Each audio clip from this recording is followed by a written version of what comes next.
Hello বন্ধুরা, আমি মনি। সবাইকে স্বাগত জানাচ্ছি আজকে রান্নাতে। আজকে রান্না করব, এই তো কই মাছ নিয়েছি। কই মাছগুলোকে আমি এরকম টুকরো টুকরো করে নিয়েছি আর এরকম একটু মাঝখান দিয়ে কেটে দিয়েছি যাতে মশলাগুলো ঢোকে। তো এই কই মাছ দিয়ে আলু আর টমেটো দিয়ে আমি তরকারি রান্না করব। তো সাথে থাকুন, দেখতে থাকুন। একদম ঘরোয়াভাবে, একঘেয়ে কই মাছ না খেয়ে এভাবে তরকারিটা রান্না করে খেয়ে দেখবেন, ভালো লাগবে। তো চলে যাচ্ছি রান্নাতে। প্রথমে আমি কই মাছগুলোকে সুন্দর হলুদ দিয়ে আর নুন দিয়ে সুন্দর করে মেখে নেব। তো এই দেখুন, আমি হলুদ, একটু লঙ্কা গুঁড়ো দিয়েছি আর লবণ, সব কিছু দিয়ে সুন্দর করে কই মাছগুলোকে ভালো করে মেখে নিচ্ছি। এমনভাবে মাখবো যাতে মশলাগুলো এর ভেতরে ঢোকে। আর কই মাছগুলোকে একটু হালকা করে ভেজে নেব।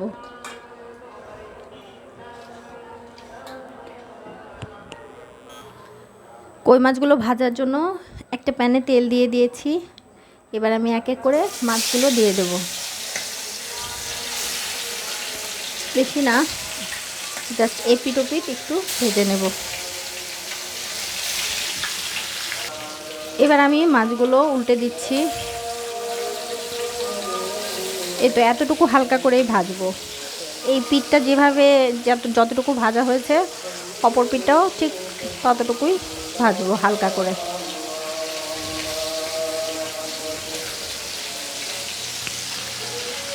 তো মাছগুলো আমার ভাজা হয়ে গেছে।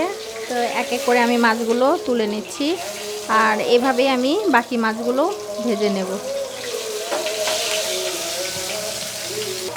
এই তো দেখুন, আমি বাকি মাছগুলোও সুন্দর এভাবে ভেজে নিয়েছি।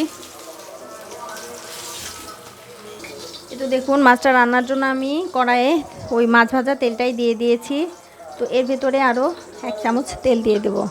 তো এবার আমি ফোড়ন দিয়ে দেব। ফোড়নে একটি তেজপাতা, একটি না, হাফ তেজপাতা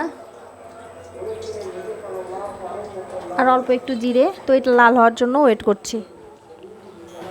আর এখানে আমি দুটো পেঁয়াজ বেটে নিয়েছি। এই বাটা পেঁয়াজটা এর ভেতর দিয়ে দেব। পেঁয়াজটাকে একটু ভেজে নিয়েছি, কাঁচা গন্ধটা যাতে চলে যায়। এবার আমি এতে মশলা অ্যাড করে দেব। তো এবার আমি এতে 1 চামচ জিরে বাটা দিয়ে দেব, 1 চামচ ধনে গুঁড়ো দিয়ে দেব, হাফ চামচ হলুদ গুঁড়ো দেব আর 1 চামচ লঙ্কা গুঁড়ো দেব। দিয়ে এর ভেতরে মশলাটা কষানোর জন্য অল্প পরিমাণ পানি অ্যাড করে দেব। এবার আমি মশলাটাকে সুন্দর কষিয়ে নেব আর দিয়ে দেব স্বাদ মতো লবণ। তো মশলাটা কষানো পর্যন্ত ওয়েট করছি। তো মশলাটা এই এতটুকু কষানোর পর আমি এখানে এই যে কেটে রাখা টমেটোগুলো এর ভেতরে দিয়ে দেব। দিয়ে এর সাথে ভালো করে ভেজে নেব। আর আলুটা আমি কেটে সময় স্বল্পতার জন্য এটা ভেজে নিয়েছি হলুদ আর লবণ দিয়ে। এই যে এইভাবে কেটে নিয়েছি, হলুদ আর লবণ দিয়ে ভেজে নিয়েছি লাল লাল করে। তো টমেটোটা দিয়ে আমি ভালো করে এটাকে ভেজে নেব। টমেটোও সেদ্ধ হয়ে যাবে, মশলাটাও কষানো হয়ে যাবে। আমি 3 মিনিট পর ফিরে এসেছি। দেখুন, ওপর দিয়ে সুন্দর তেলটা ভেসে উঠেছে আর মশলা ভাজা ভাজা হয়ে গেছে। এবার আমি এই ভেজে রাখা আলু এর ভেতরে দিয়ে আরও কিছুক্ষণ এটাকে মশলার সাথে ভাজা ভাজা করব। আবার আমি 3 মিনিটের জন্য এটাকে ঢেকে দেব। ফিরে আসছি 3 মিনিট পর। এই তো ফিরে এলাম আমি 3 মিনিট পর। তো মশলা ভাজা ভাজা হয়ে গেছে। আর আমি টমেটোটাকে গলিয়ে ফেলবো না, তার জন্য এরকম আস্তে আস্তে রাখবো দেখে এটাকে খুব অল্প সময়ের মধ্যে রান্না করলাম। তো এবার আমি এর ভেতর মাছগুলো, ভেজে রাখা মাছগুলো দিয়ে দেব। দিয়ে আমি তাতে পানি অ্যাড করে দেব। 2 কাপের মতো আমি পানি অ্যাড করে দিলাম। দিয়ে এটাকে নেড়ে চেড়ে এভাবে মিশিয়ে দেব। আর মাছগুলোকে ডুবিয়ে দেব যাতে মাছগুলো ভালোভাবে সেদ্ধ হয় আর কি।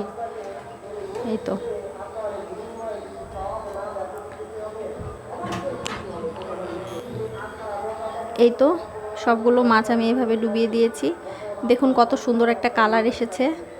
আর এই তো টমেটোগুলো আস্তে আস্তেই আছে, আর আলুগুলো এই দেখুন সেদ্ধ হয়ে গেছে। আমি সেদ্ধ যাতে হয় সেভাবেই ভেজেছিলাম। তো এবার ঝোলে বলক আসা পর্যন্ত ওয়েট করব। এই তো দেখুন ঝোলে বলক চলে এসেছে। এই পর্যায়ে আমি ধনেপাতা কুচি অ্যাড করে দেব। ধনেপাতা কুচি অ্যাড করার পর আমি এটাকে 5 মিনিট চুলায় রাখবো। 5 মিনিট পর এটাকে নামিয়ে আপনাদের পরিবেশন করে দেখাচ্ছি। এই তো ফিরে এলাম 5 মিনিট পর। চুলাটা আমি বন্ধ করে দিয়েছি, স্ট্যান্ডিং টাইমে রেখে দিয়েছি। দেখুন কত সুন্দর একটা কালার এসেছে। তো এবার আমি আপনাদের নামিয়ে পরিবেশন করে দেখাচ্ছি। এই তো দেখুন তৈরি হয়ে গেল আমার কই মাছ দিয়ে আলু টমেটো দিয়ে একটু অন্যরকমভাবে ঝোলটা রান্না করেছি। তো আপনারা বাসায় ট্রাই করবেন, খেতে দারুণ সুস্বাদু হয়। আর রান্নাটা ভালো লাগলে প্লিজ চ্যানেলটাকে সাবস্ক্রাইব করে দেবেন, আর বেশি বেশি করে শেয়ার করবেন, কমেন্ট করবেন, আমার পাশে থাকবেন প্লিজ। আপনাদের শেয়ার, লাইক, কমেন্ট এগুলো খুব অনুপ্রেরণা জাগায় যে আমি আপনাদের জন্য ভিডিওটা মানে তৈরি করি আর কি। তো আজ এ পর্যন্তই, দেখা হবে অন্য আরেকটি রান্নাতে। সবাই ভালো থাকবেন, সবাই টেস্টি টেস্টি খাবার রান্না করে খাবেন, কেমন? তো আরেকটি রান্নায় দেখা হবে, টাটা।